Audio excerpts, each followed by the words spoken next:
Good afternoon, folks. Welcome to the third lecture in our year-long celebration of the 50th anniversary of Black Studies here at Duke. I'm honored to welcome Dr. Patrick Elliott Alexander with us today, who is Associate Professor of English and African American Studies and co-founder of the University of Mississippi Prison to College Pipeline. Dr. Alexander holds a Ph.D. from English from Duke University, a specialist in African American literature, 19th century African American literature, and critical prison studies. Dr. Alexander published his first book, From Slave Ship to Supermax, Mass Incarceration, Prisoner Abuse, and the Neo-Slave Novel with Temple University Press in 2018. Dr. Alexander's articles on teaching African American literature in prison are published in the Journal of African American History, South, a scholarly journal, and Reflections, a journal of writing, service learning, and community literacy. He has also published several reviews which appear in American Literature and Obsidian. Before joining the faculty at the University of Mississippi, Dr. Alexander co-founded and directed Stepping Stones, an award-winning academic enrichment program for imprisoned students based in North Carolina.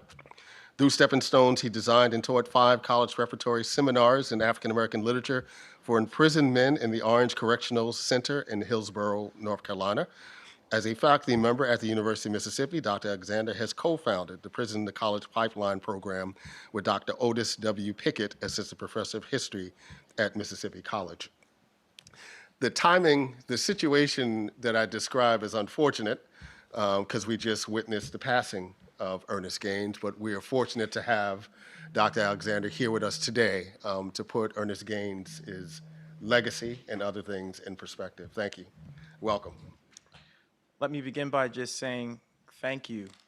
It is an honor, it is a privilege to be back here in North Carolina, to be back at Duke, and just to have an opportunity to say how much I appreciate all of the faculty, all of the experiences I had in my time at Duke. So I'm glad to be back. I'm glad to see so many of you on a Monday and also at this point in the term. So thank you for being here. And special thanks to Professor Neal for the invite. I do also want to say, in light of the recent passing of Ernest Gaines, I may be a little emotional today. Gaines' work is extremely personal for me. Extremely personal for me because his work is actually how I got into African American literature. I read A Lesson Before Dying when I was maybe 11 or 12 years old. And it was like one of the first books I read, from the beginning to the end in one sitting. My mom was concerned about me because I hadn't left the room for hours. And I said, this book is a book that I think the whole world needs to read.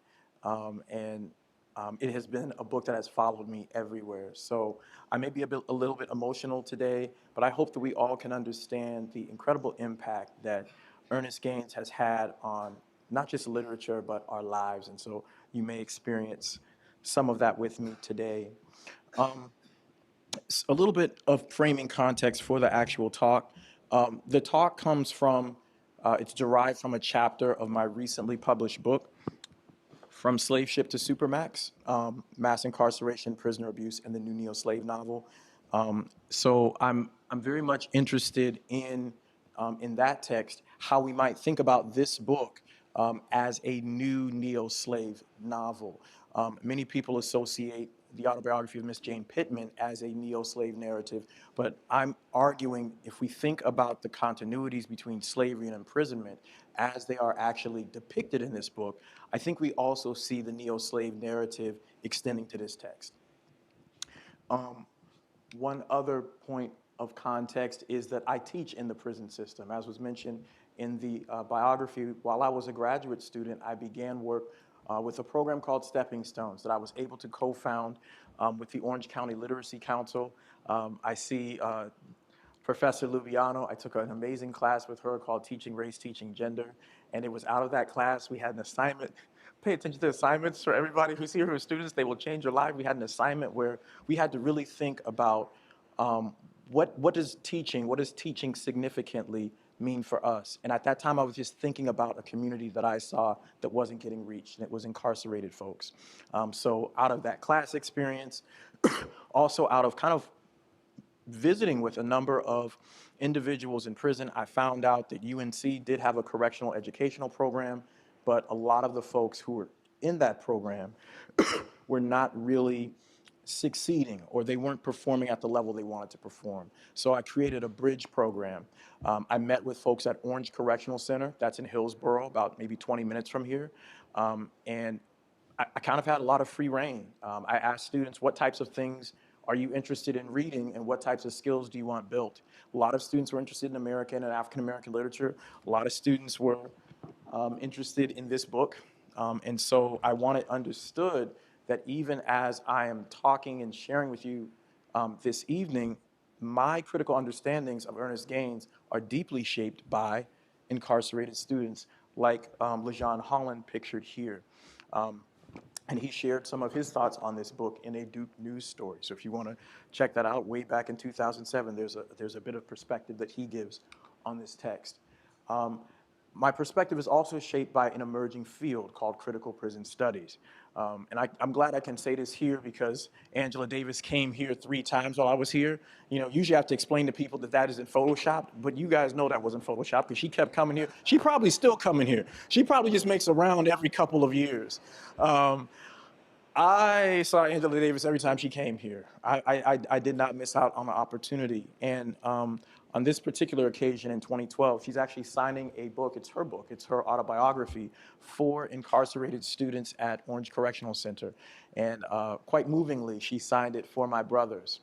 I think about the real intimate language that she uses in her work, and that's something that's part of her life practice as well.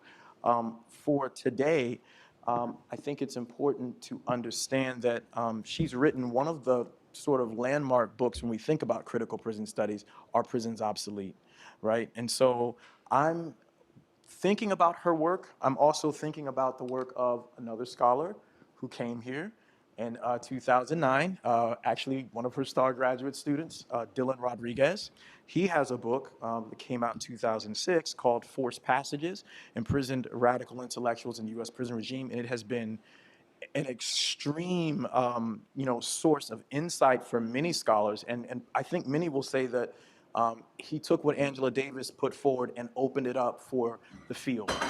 And so any number of scholars who think about critical prison studies work do have to come into contact with his work. I can say that he's also a friend. We put on a graduate conference. This was in 2009. And he said we should stay in contact, and I said I'm not going to miss out on that.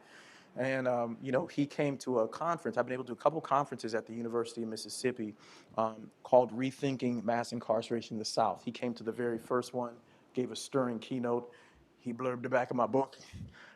He is truly a friend, but also somebody who cares very much about incarcerated people. So you're going to hear some of his work here as well. My project, the book itself, and you'll hear a little bit of it in the chapter, is to interweave critical prison studies with literary studies discourse. I think there are some things that we don't quite grasp if we're not thinking about this relatively emerging field that wants us to think about the ways race, class, gender, sexuality as specific forms and vectors of social inequality play a major role in all of the language around mass incarceration, around crisis of incarceration. When we understand that there's systemic issues that play a major role in what's called mass incarceration, then we understand it better. And that's what these scholars do, and that's what I'm up to as well. Lastly, I do teach currently in a prison system in Mississippi. This is Parchment. Parchment is the state penitentiary. It is a plantation-style penitentiary, not unlike Angola, which I will be talking about today. I began the program with my colleague, Otis Pickett, who is a professor of history at Mississippi College. We began in 2014. We just wanted to know what were the needs in the state of Mississippi. And we met with a number of incarcerated folks. Found out that there were not college classes, like ever, apparently, offered at Parchment, which was kind of unsettling. When I say ever, not in a sort of like formal 4-year college ongoing sense. The prison's been around since 1901. So we said what could be done. The University of Mississippi, their College of Liberal Arts, funds the teaching of, right now, English and history classes there. So these students work, most recently, this particular group, also frames my thinking today. They are also a group that has talked a lot about this book. So please, as you hear me, understand that you should also understand you're hearing the voices of my students. I don't ever want to forget him. So declares a white deputy in the concluding pages of Ernest Gaines's acclaimed novel, A Lesson Before Dying, as he honors a young, wrongfully convicted black imprisoned man's final request that this particular deputy deliver his death row diary to a black school teacher and his black students. These members of the black community have made every effort to transform this black man's solitary cell into a scholarly community in the days preceding his execution. And yet that 7-word sentence, I don't ever want to forget him, was a sentence I had passed over many times, considering I had read this book and taught this book at 3 different universities, and had also taught it in 2 different prisons. But now I return to that sentence anew, in light of Gaines's recent passing, and in light of a question that he posed when beginning to write the book. Would it be possible for someone, not kin of a condemned man, who's not a minister of religion, not his legal advisor, to visit with him on death row? That's what Gaines wanted to do, to visit with someone on death row. Remember, this question was not, remember this question was posed to a warden at Louisiana State Penitentiary at Angola. And this question was posed in the 1980s, not by a death penalty opposition group, not by a radical prisoners' rights activist, but by an African-American novelist, Ernest Gaines.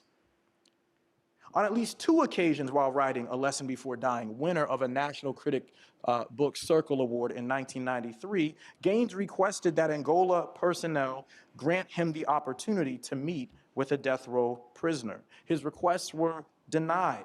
Yet their very utterance in Angola's phrase-long appearance in the novel reveals something about Gaines that remains unexplored in critical discourse.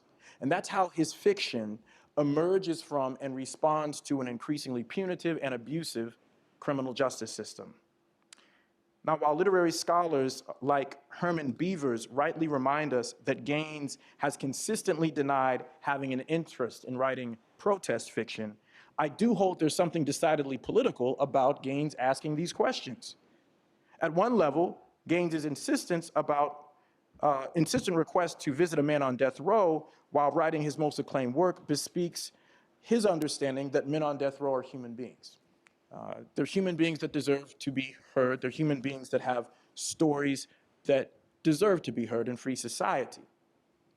But in addition, by striving to position himself as a listener to a man on death row at Angola prison, Gaines implicitly makes a larger political statement. Angola, after all, is a sprawling plantation-style prison in the state that for many years has imprisoned more people per capita than any other, Louisiana. And I should say, as coming to you from Mississippi, Mississippi historically has been number 2. We're now at number 3, and I tell people we shouldn't be excited about, like, that's nothing to celebrate, right? There's a lot of the so-called massiveness of mass incarceration that we see in the South, but think about this particularly in relation to Angola, the largest penal facility in the United States with over 6,000 men in confinement. Angola has been described as a vast punitive farmland where long rows of men, mostly African-American, till the fields under a hot Louisiana sun, picking cotton, wheat, soybeans, and corn for pennies, while armed guards, mostly white, ride up and down the rows on horseback, keeping watch. And that is contemporaneous to this day. That is still going on today.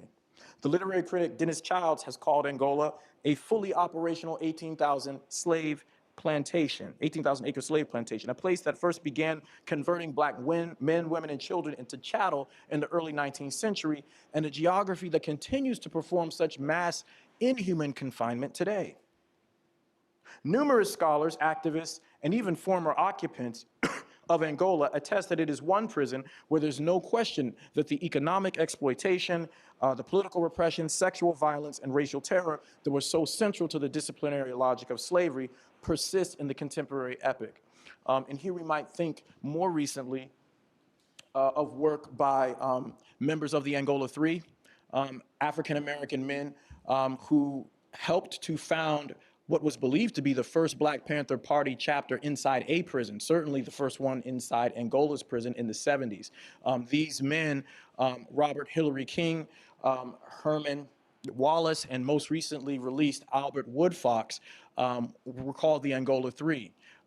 Until 2008, we hadn't heard their story in their own voices. Robert Hillary King published an autobiography in 2008 after having spent 29 years in solitary confinement for a crime he didn't commit. He wrote a book about that experience. Following, most recently, Albert Woodfox had to be in solitary confinement for more than 40 years. He's come out with a book this year called Solitary that's getting a lot of routes. He's actually coming to our university, University of Mississippi. I'm going to interview him next month about his book. But those books came out in 2019 and 2008, respectively. Prior to that, it was Gaines who helped to give us a portal into what that life might have been like for an incarcerated person, especially incarcerated Black person, and especially one, as I think about the Angola Three, who was incarcerated wrongfully, as was the case with all of these men. They were incarcerated for their political beliefs.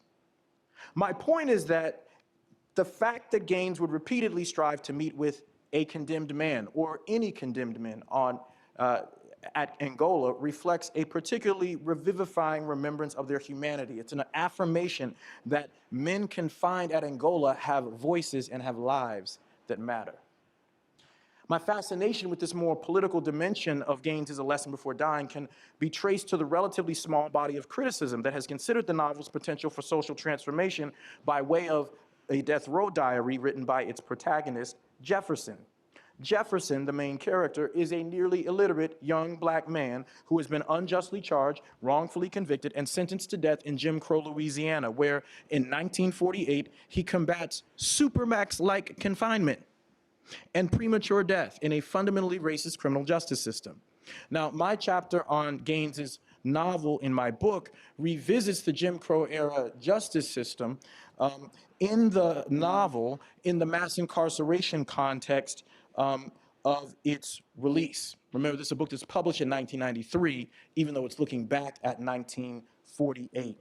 Put simply, Gaines's novel has become very widely read and widely taught at universities and in prisons during this peak moment in America's prison boom.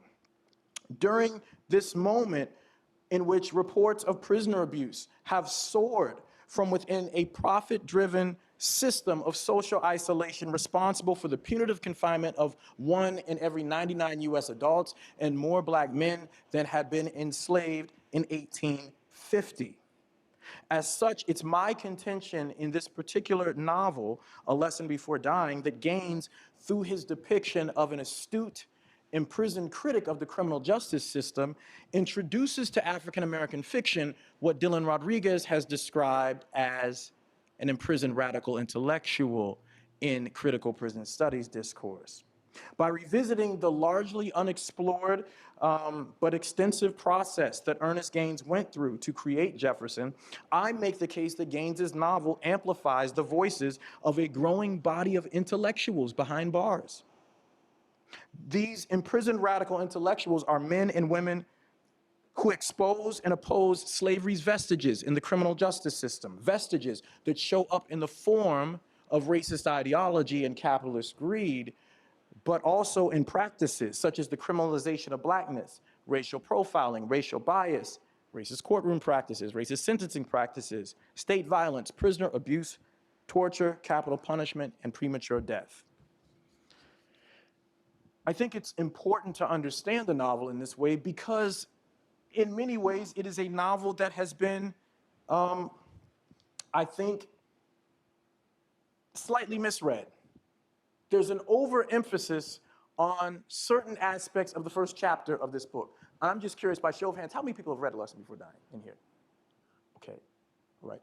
Almost all the time that I've experienced it in a classroom as a student, and certainly anytime Oprah's brought it up, we get this story about this poor, innocent, Black boy who was at the wrong place at the wrong time, and we've got to feel sorry for this one poor individual. And it drives me crazy because while we essentially get everything you need to know about the story in the first chapter, it's about so much more than this particular quote that most people become obsessed with, right? We know that Jefferson, who is, again, nearly illiterate, is essentially witnessing, this is his defense attorney tried to defend him. I'm not going to go through the entirety of this, but I want you to pay attention to the start of the quote. This is his white defense attorney, public defense attorney. Gentlemen of the jury, look at him, look at him, look at this. Do you see a man sitting here? Look at the shape of his skull. And there's a beginning of a conversation about the perceived lack of intellect, right? There's a lot of racist pseudoscience, phrenology stuff going on here. So one side of things is this person is not intellectually capable of having killed a white man, could not plan a robbery, could not plan such a carefully crafted killing. But the other part of it that stings is the Hogg reference, right? So at the end of the quote, the attorney says, what justice would there be to take this life? Justice, gentlemen, I would just as soon as put a hog in the electric chair as this. And this is where Oprah goes to town, because Oprah says this is a story about this man who has been fairly, I mean, this is a fair statement, he's been stigmatized publicly, you know, for being a hog. It's about how the hog becomes a man. Utterly reductive. Here's why. In the early pages of A Lesson Before Dying, Grant Wiggins, he's the college-educated black school teacher who spends much of the novel visiting Jefferson on death row, is disturbed. Let me tell you what he's disturbed about. Not just Jefferson's unfounded criminalization, not just the very swift way the death sentencing is going to happen, but he's also disturbed by the fact that whenever he witnesses Jefferson, whenever he visits him, he also sees the overrepresentation and the unsettling youthfulness of people he terms colored prisoners. Throughout the text, he calls these boys 15 and 16-year-olds, children, people in their late teens. These are implicit representations of racial bias in 1948. I want to suggest that these representations are not arbitrary. It's not Gaines sneaking a few words in. Rather, these representations illuminate the mass criminalization of black youth. And that mass criminalization is a vestige of slavery's disciplinary logic, right? So Gaines is revealing to us that even in the 1940s, and this is long before the war on drugs moment that so many of today's scholars attribute to the massive racialization of prison populations, racial bias, racial profiling shaped the criminalization, shaped the incarceration, shaped the premature death of too many young black men and young black women. So his novel, even at its outset, is not just about the conviction of one poor, innocent black boy who was at the wrong place at the wrong time. Rather, he wants us to know that throughout the 20th and now 21st century, racially discriminatory incarceration has been the state's post-slavery method of keeping many young black men under the lock and key of white supremacy for the purpose of social control. And I would point to the work of some historians who've been doing this sort of defamiliarization of the war on drugs narrative, particularly Elizabeth Hinton, who's a professor at Harvard, has an incredible book out called From the War on Poverty to the War on Crime.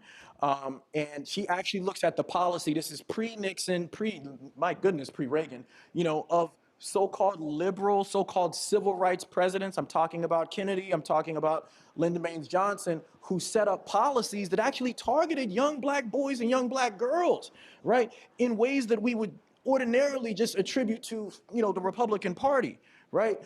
So here is Gaines participating in that type of discourse pre-Elizabeth Hinton through the power of literature. But let us return to Jefferson.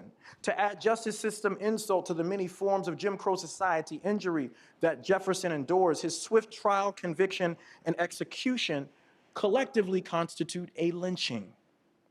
First, as with the vast majority of recorded lynchings in the United States, which took place from roughly the early 1880s to roughly the late 1960s, Jefferson's legal lynching is also an act of mass-based condescension. It's a spectacle. It's intended to simultaneously wound the psyches of all the black people in the courtroom and the plantation community. Jefferson, that is to say, is physiologically dissected, publicly shamed by white men in power. In this case, the white man who dissects and shames Jefferson the most is actually his own defense attorney, right?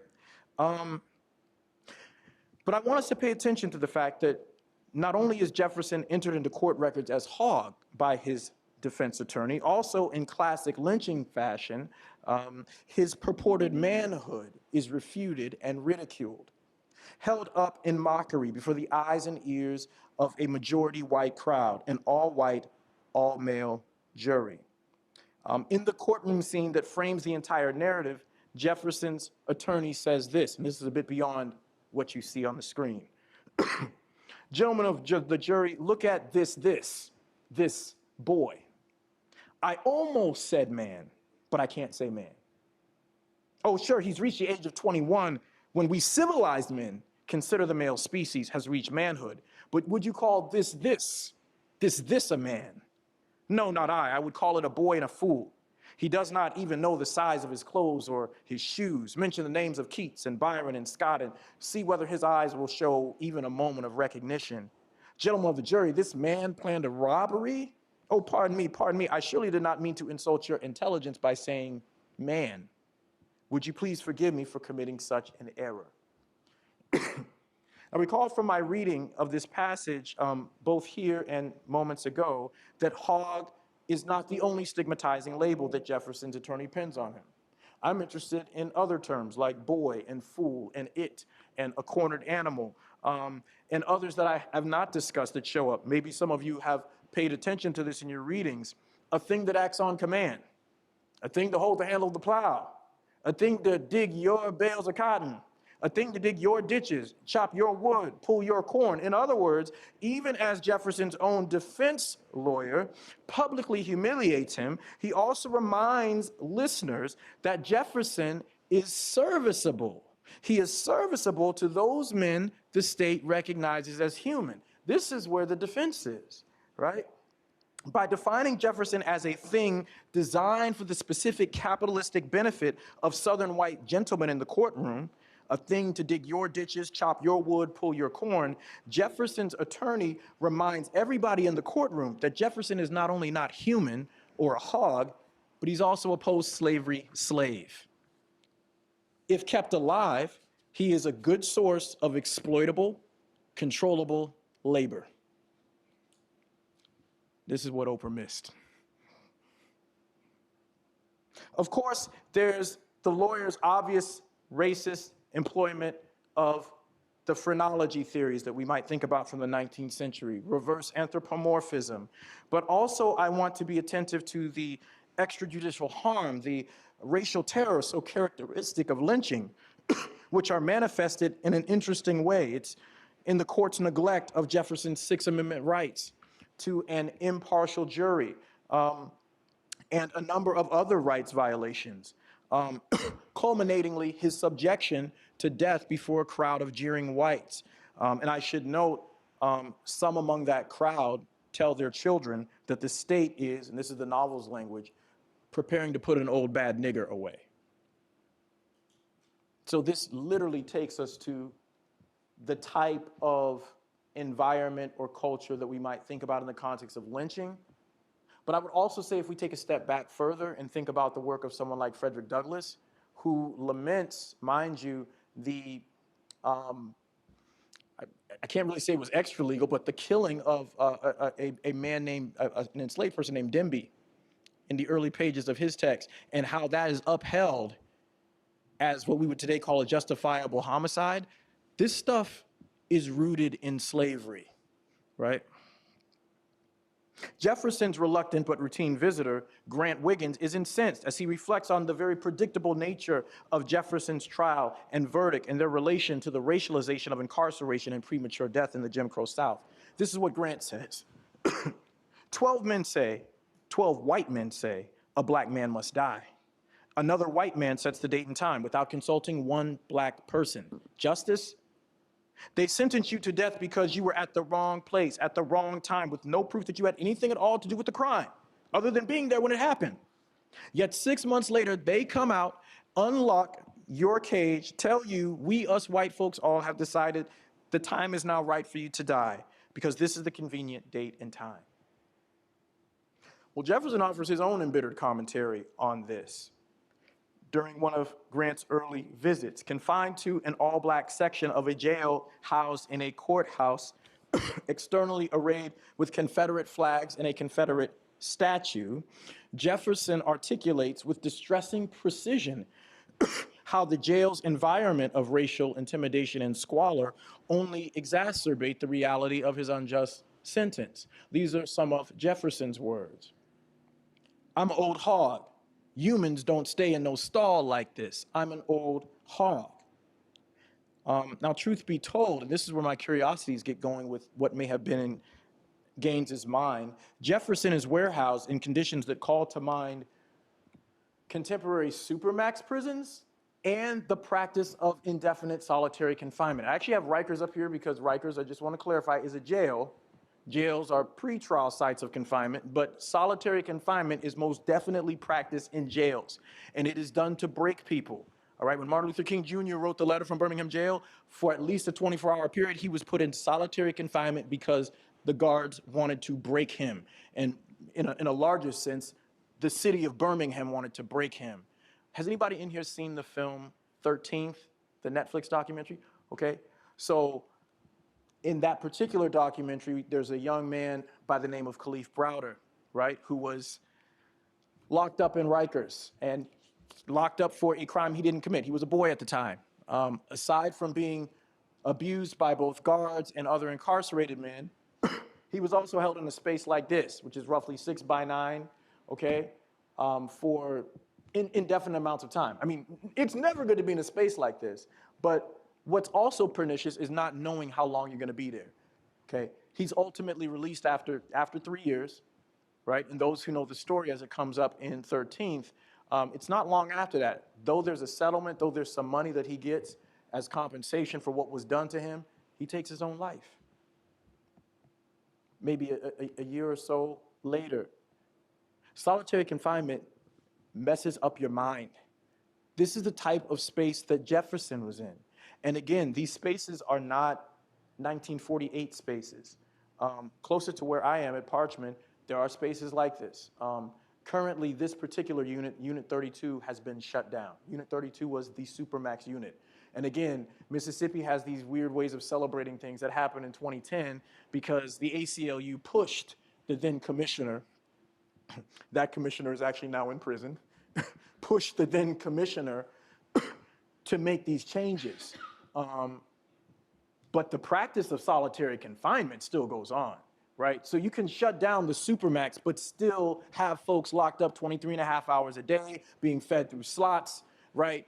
This is exactly what Ernest Gaines is representing in this book. I'm quoting from the novel. For all but 1 hour a week, Jefferson is locked in a filthy solitary cell. And I'm quoting, it is roughly 6 by 10 with a metal bunk, a toilet without a seat or toilet paper, only one single light bulb. We discover later he's permitted 1 shower a week. 1 shower a week. And with the exception of occasional visits from Grant and his godmother and select members of the black community, he has no human contact. And those of you who've read those visit scenes, you know that for many of those visits, he has to be chained, right? And again, people want to think, well, that was 1948. Non-contact visits, that's a reality today. This is what imprisoned radical intellectuals like Mumia Abu-Jamal write about all the time. In addition, Jefferson's white jailers, Deputy Clark and Sheriff Guidry, glory in enforcing his subjection to such living death. Guidry, for instance, takes great pride in squelching every attempt that Grant and the black community make to facilitate Jefferson's access to education during his incarceration. The sheriff actually says these words, every moment for the rest of his life, he's gonna know, Jefferson's gonna know he's in jail. He's gonna be here till the end. This ain't no school. So Jefferson's falsely charged, held behind bars in deplorable conditions as a result of the state's systemic, not aberrant practices. Indeed, Jefferson and others' racially biased criminalization, public humiliation, racially discriminatory sentencing, and psychically injurious confinement are all intended to teach him and members of his black community of their socially designated place of racial subordination. So Jefferson is, in another manner of speaking, the local Jim Crow society's object of racialized exemplary punishment. His punishment, given its public nature and its irreversibility, is intended as much to control the black community as it is to shame him. Infuriated by Jefferson's predictable plight and the black community's inability to alter it in any way, Grant confesses to his black lover, Vivian, that he doesn't feel alive. Then he goes on to bemoan his and Jefferson's institutionally enforced powerlessness. Suppose I was allowed by the sheriff to visit Jefferson. Suppose I reached him. Suppose I made him know that he is just as much a man as any other man. Then what? He's still gonna die the next day, the next week, the next month. So what will I have accomplished? What will I have done? Why not just let the hog die without knowing anything?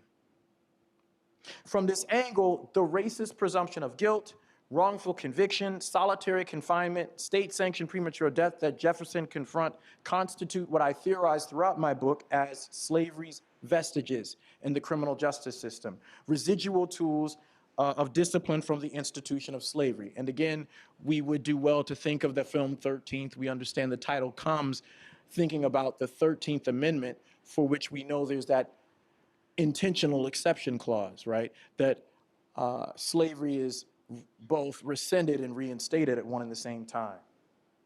I'm bringing all this up because it is the extent of Jefferson's subjugation that makes his death row diary writing so reflective of imprisoned radical intellectualism.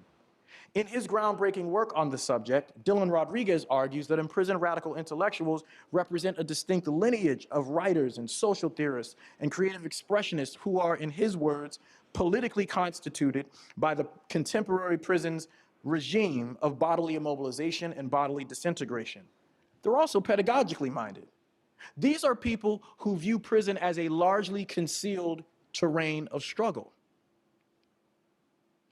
They see themselves as educators about that struggle. Imprisoned radical intellectuals create a body of theoretical and creative work that exposes and opposes the routine experiences of prisoner abuse and the logic of human disappearance that govern the criminal justice system, a system that critical prison studies scholars like Rodriguez and Davis and Victoria Law have revealed to be premised not on rehabilitation, but on incapacitation. Davis has popularized the term prison industrial complex to describe in part how this slavery reminiscent system of imprisonment works. For Davis, and to some extent for Rodriguez, who extends her ideas further, prison industrial complex refers to a post-civil rights era system of incarceration, a system of incarceration.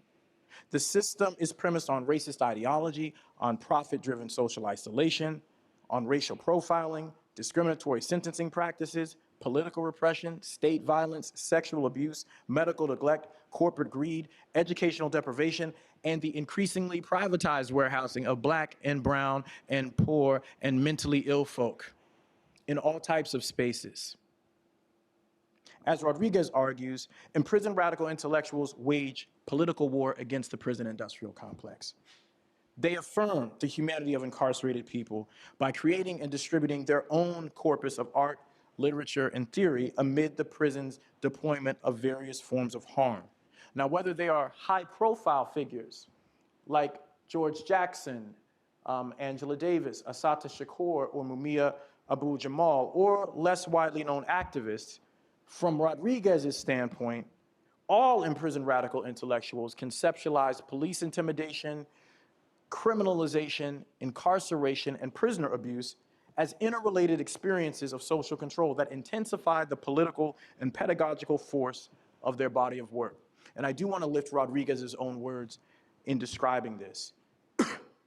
Imprisoned radical intellectuals' formation as political subjects occurs in a context of systematized repression.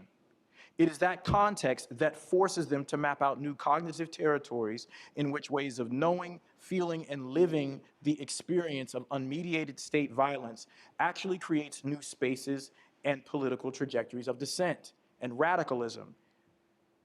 Imprisoned radical intellectuals appropriate their conditions of confinement. They use them to generate a body of social thought that antagonizes and potentially disrupts the structuring logic of their civic and social death. Well, given the magnitude that we've been thinking about of unmediated state violence that Jefferson confronts in Gaines's novel, In the Segregated South and on Death Row, I argue that Jefferson, by his very act of writing a death row diary, does far more than identify a coping mechanism or engage in self-actualization or exchange a hog identity for a man status, as much of the criticism on the novel overemphasizes. I contend that Jefferson becomes contemporary African-American fiction's most shining example of an imprisoned radical intellectual. By composing and later releasing to the broader society a death row diary, Jefferson writes to survive and revive himself and others. To invoke Rodriguez, Jefferson, like Jackson or Davis, Shakur or Abu Jamal, also creates new spaces and political trajectories of dissent for his fellow detainees. His detainees happen to be confined in the Jim Crow society as well as in the prison system. So Jefferson uses the written word to transform himself from an isolated death row convict to a social consciousness raising educator. His unforeseeable performance of this political act, which is capped off by his imparting of his diary to Grant and to the black boys and black girls that Grant teaches, that is the true triumph of A Lesson Before Dying's concluding chapters. And let me say, I'm not gonna go through the entirety of those chapters, but that chapter, the Jefferson's Diary chapter, but there are a couple key moments to look at, right? For those who've looked at the chapter, one way to describe it is grammatically disobedient. I like to tell my students, you don't have to be that grammatically disobedient if you don't want to. But what's interesting about the form, okay, it's highly unpunctuated, not a lot of capitalization going on. The form is connected to the content. The content of this particular journal is actually quite radical. So I'm just raising a couple of moments. And I would encourage you, revisit the book, check out my book. I spent a lot of time talking about each section of the journal, of the diary, but I want to point out 3 moments here. Early on in the piece, Jefferson writes, if I ain't nothing but a hog, how come a man walk on 2 foots and hog on 4 hoofs? Now this is important because Jefferson has spent a lot of this novel, you know, for those of you who read it, you know that he actually begins behaving like a hog. He's so psychologically injured that when Grant comes with food from his godmother, from Jefferson's godmother, Jefferson refuses to eat the food, or if he eats it with not using his hands. Now what's interesting about that is that for those who've read Frederick Douglass's narrative, you know, in the early pages of that narrative, he talks about just how horrible the feeding system is under slavery, right? He actually says that he's fed, and others, like so many hogs. He repeats himself twice. I tell people, when you close read, pay attention to repeated words. That was not a mistake. Frederick Douglass knew exactly what he was doing, right? He was saying there was a way I was meant to eat that was meant to remind me not only that I'm not human, but this is how slaves eat. This is some of what Jefferson's doing here. And he's unpacking that. He's calling that into question. We think about using the tools of critical analysis. And in the times that he's had now conversing with Grant, he's beginning to do that work. After this particular scene, Grant says, you know, you more man than I am. And this is interesting. Remember, Grant is reluctant to come. And Grant said, I've gone to college. I didn't come up with that, right? He goes on, Jefferson, later to describe some of the figures I mentioned earlier. These are some of the white jailers. Old Clark, I can see in his face he ain't no good. I know you too, Sheriff Guidry. Remember, this is the one who said this ain't gonna be no school for you. I just say never, I just never say none of this before. I know y'all, every last one of y'all. Well, isn't this interesting? Here is Jefferson becoming the moral judge of the individuals who had judged him and who regularly judge him. What I really think is interesting about this scene is that one of these individuals, Sheriff Guidry, asks, "Can I see what's in your notebook? Can I see what you've written?" And interestingly, Jefferson, there isn't a moment where he can actually see what's written. But Sheriff Guidry asks, "Are you writing good things in there about me?" And he says, "Yes, sir. Absolutely." That "yes, sir" is actually a derisive "no, sir." Right? For those of us who read, I know people read We Wear the Mask, The Grins and Lies, Paul Laurence. This is that duplicity, right? This is that beautiful duplicity. You know, I tell folks I love when Octavia Spencer, I don't like the help, but I love the scene when Octavia Spencer pulls out that poo pie. I love that moment. I love that moment because she is doing the thing that you would not think that she's doing, but she's also playing her part. She's still playing the mammy figure, but you don't know that the mammy knows she ain't a mammy. And Jefferson here knows he's not unintellectual. He can critique the system and pass judgment on the system, to pass judgment on him, and they don't even know it. Lastly, he concludes his piece, his journal, by saying, "Tell them I'm strong, tell them I'm a man." And I like to say this is revolutionary pronoun usage. This plural pronoun is speaking not just to the black boys and black girls that Grant is going to teach. Remember, this journal lives on. Jefferson dies, but the journal gets passed on. That them speaks back to the them that Grant had previously spoken to Jefferson about, right? In those moments where Jefferson is eating like a hog on the floor, Grant says, "You want me to let them win? You want me to let the white community win?" And here Jefferson, by the end of the piece, says, no, tell all of them I'm a man. Tell all of them I'm strong, right? So I'm interested in all of that. If I could, yeah. So I want us to think about, I'm wrapping up. I want us to think about Ernest Gaines's own words about what drove him to write this novel as I conclude. It's particularly important, I think, not to over-romanticize, the literary activism. That's why I'm trying to say this, but I think that there's something connected to what happens in the journal to how Ernest Gaines himself has thought for a long time about incarcerated folks. So, through my writing, I began to grow. I began to think. San Quentin is just across the bay from San Francisco. I was horrified by executions at San Quentin. That always happened on a Tuesday at 10 o'clock in the morning. I used to just leave the house, my apartment, and walk to the ocean. I lived about 4.5 miles from the ocean. And so I'd go to the ocean just to get away from everything. I didn't want to see anybody, talk to anybody, until I'm sure that this execution was over. And then I would come back home and just sit there all day.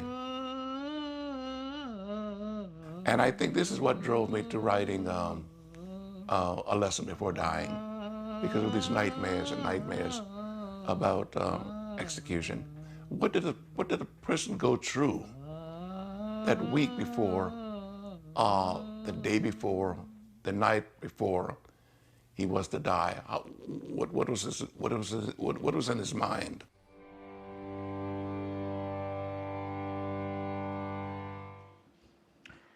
So we might think about those words again and the concluding statement that he said. What was this person going through the night or week or day before they died? Interestingly, not this prisoner, not this convict. Names and labels matter. It's interesting, in other words, that Ernest Gaines, living essentially at an apartment where he could literally see the green light, noting that there's going to be an execution. It doesn't matter who's in there. They don't have to be innocent or not innocent for him to have felt a part of his own humanity connect with them. I want to suggest that Gaines's prolonged contemplation on the humanity of people on death row profoundly destabilizes the disappearing function and social isolation of death row incarceration. The way in which San Quentin and its death row shaped Gaines's writing of lesson clearly bespeaks an intimacy that is radical. And it turns out that intimacy, that radical intimacy, was also very personal. I say this because the Jeffersons Diary chapter may also be understood as a requiem to a black youth who had been sentenced to death, whose plight Gaines knew very well. In a lecture called Writing a Lesson Before Dying, Gaines reveals that the novel's plot and characterization shadowed the real-life story of Willie Francis. Willie Francis was a black adolescent who suffered the first bungled electrocution recorded in U.S. history. He had to go to the electric chair twice. It didn't work right the first time. Francis, like Gaines, grew up in rural Jim Crow, Louisiana. In 1946, Francis received a death penalty conviction following his alleged murder of a white Cajun pharmacist in St. Martinville, Louisiana. A trial so racially biased that generations of black and white townsfolk expressed outrage. Francis had had no previous run-ins with the law, but as the Pulitzer Prize-winning writer Gilbert King and the legal scholar Deborah Deno have revealed, white policemen coerced the semi-literate Francis to write a murder confession in very formal and incriminating prose.